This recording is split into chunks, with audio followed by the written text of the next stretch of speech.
First ఒక fresh బొచ్చులో fresh chicken తీసుకొని అందులో పసుపు వేసుకొని బాగా పిసుక్కోండి. సరిపోకపోతే ఇంకొంచెం పసుపు వేసుకొని బాగా పిసుక్కోండి. తర్వాత కారం వేసి మరింత బాగా పిసకండి. పిసికిన తర్వాత ఉప్పు వేసుకొని మరింత బాగా పిసుక్కుంటే కొంచెం ఆయిల్ పోసుకోండి. మీకు పిసుక్కోవడానికి సున్నితంగా మెత్తంగా బాగా ఉంటుంది మరియు బాగా ఊరుతుంది కూడా. తర్వాత చూసుకుంటే ఇలా ఉంటుంది చికెన్. మళ్ళీ కొంచెం గరం మసాలా, కొంచెం చికెన్ మసాలా వేసుకొని మళ్ళీ బాగా పిసుక్కోవాలి.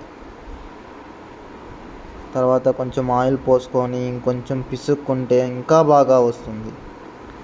పిసకండి అంటే మీ పిసుక్కుంటారేమో, కాదు చికెన్ పిసకండి చాలు. ఇదేదో వేస్తున్నాను, అది ఏదో నాకు తెలీదు, కానీ టేస్ట్ కోసం ఏదేదో వేసేస్తున్నాను. అది వేసుకొని ఇంకొంచెం సేపు పిసకండి, బాగా పిసకండి.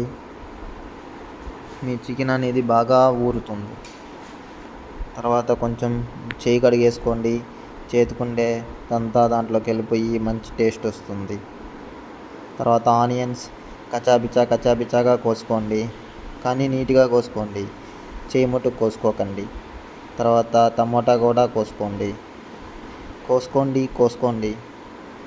తర్వాత కొత్తిమీర కూడా తీసుకొని ఇలా ముక్కలుగా కోసుకుంటే ఆకులుగా లేకుండా ఉంటుంది. తర్వాత గ్యాస్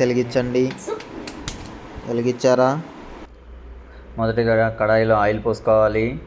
అది మీకు ఎంత కావాలంటే అంత పోసుకోండి. ఆయిల్ ఎక్కువ తినే వాళ్ళు ఉంటారు, తక్కువ తినేలా ఉంటారు.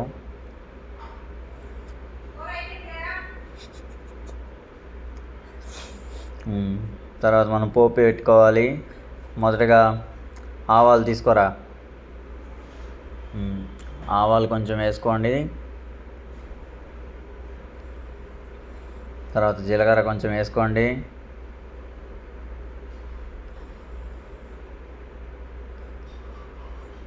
తర్వాత కరివేపాకు కొద్దిగా వేసుకోండి.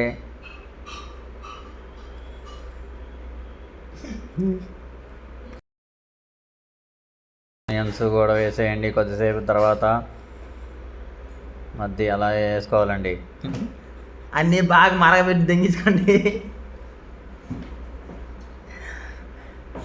ఎర్రగడ్డలు బాగా కాగేదాకా వేగించుకోండి.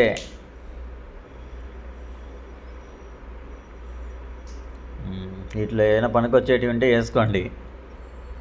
మేమైతే వేస్తున్నాం, వీటి పేరు కూడా మాకు తెలియదు. చెక్క ఇంత వేస్ట్లే, ఒక పుల్ల చాలు. దాన్ని వేసేద్దాం. మీకు చెక్కలు ఏమన్నా లేకపోతే వేరే చెక్క ఏదైనా వేసేసుకోండి. అట్లా ఉండేటివన్నీ వేసుకొని కొంచెం తిప్పుకొని దెబ్బ కొట్టుకోండి. తర్వాత పేస్ట్ వేసుకోండి. మనం ఇంట్లో ఓన్గా తయారు చేసుకున్న పేస్ట్ అండి ఇది, అందుకే అంత తెల్లంగా ఉందండి. పేస్ట్ అంటే ఏదో పేస్ట్ అనుకోకండి, అల్లం పేస్ట్. అది ఎంత కావాలంటే అది వేసుకోండి. కొంచెం బాగా అది వేయించుకోవాలండి పేస్టు, లేకపోతే పచ్చి వాసన వస్తుంది. ఇప్పుడు టమాటాలన్నీ వేసుకొని బాగా గుజ్జు అయ్యేదాకా కలిపెట్టుకోండి. నూనె కూడా కొంచెం తక్కువైతే వేసుకోండి.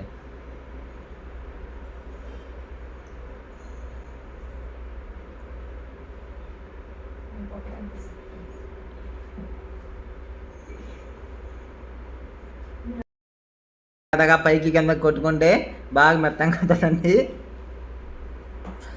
పసుపు కొంచెం తక్కువ వేసుకోండి, లేకపోతే కూర పసుపుగా కనబడుతుంది. కారం మళ్ళీ వేసుకున్నాంలే.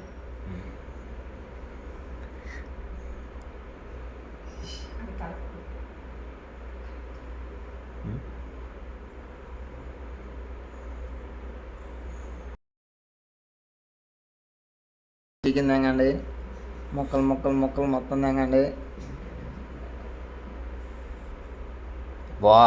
ఏముందండి చికెన్. ఆ బొచ్చి కడుక్కొని మిగతా నీళ్ళు దాంట్లో పోసేయండి, దాంట్లో ఫ్లేవర్ ఉంది కదా.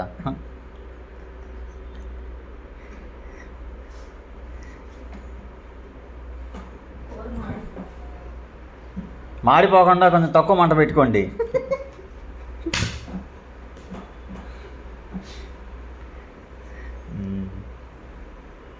అంతే అండి, కొంచెం నీళ్లు పోసుకోండి, ముక్కలు బాగా ఉడికేదాకా అలా అలా అలా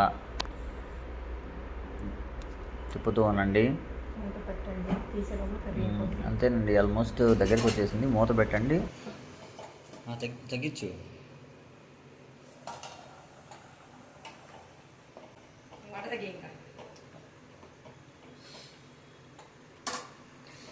కొంచెం టేస్ట్ చూద్దామండి. అప్పా, అన్నీ కరెక్ట్గా సరిపోయాయండి. నా భూత నా భవిష్యత్ అంటారు.